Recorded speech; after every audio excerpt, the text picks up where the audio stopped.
Breaking news, JKLF announced Declaration of Independence of Jammu Kashmir. JKLF Declaration of Independence. The 4th of September, 2021. This convention rejects the Indian-Pakistani mutually agreed referendum at the UN which limits the right to self-determination to accession to one country or the other, and we reject their bilateral agreements related to Jammu and Kashmir, including the Shimla Agreement, the Tashkent Agreement, and the Delhi Accord of 1975 Indira Abdullah Agreement, the Karachi Agreement of 1949, between Mushtaq Ghamani Sadr Ibrahim. We call for complete independence and restoration of Jammu Kashmir state as one geographical and political entity in accordance with the relevant provisions of the international law that give right to sovereignty and right to self-determination. We demand the withdrawal of all foreign troops from the state of Jammu and Kashmir. Today, we are making a declaration for the independent democratic state of Jammu Kashmir from this platform at Pelendri,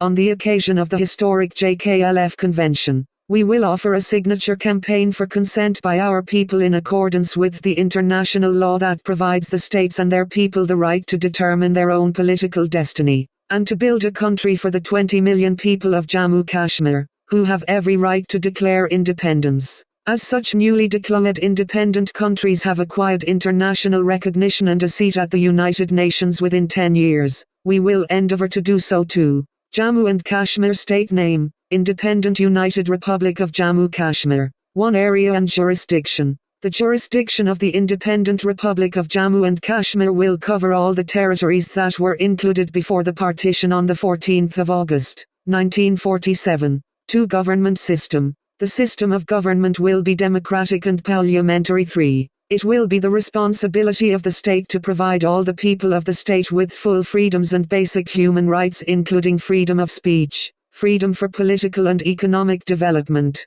protection of life, honor and property, freedom of movement and transit in accordance with the international law. 4. It will be the responsibility of the state to look after people's basic needs such as education, treatment, employment, business opportunities, and guarantee the people of the state to live and practice their religious beliefs. 5. It would be a criminal offense to discriminate against any resident of the state on the basis of language, region, religion, caste, sex or race, and the state would make laws for its compliance. 6. Foreign policy. We will adopt the Switzerland model so that the state does not have to bear the burden of defense expenditures. However, in matters of defense, the state will have the right to enter into treaties with neighboring countries in accordance with events and circumstances. Parliament will have the right to decide the state's relations with its neighbors and the outside world, including domestic policy, political and economic system for the country. For this purpose, both the upper house, Senate, and the lower house of the state will form policy committees to carry out consultations with local and international experts to devise policy recommendations which will be offered to Parliament for debate and adoption. The 4th of September, 2021. Draft formulated by Raja Muzaffar Khan, USA, assisted by Azmat Khan UK, approved by Interim Leadership Council.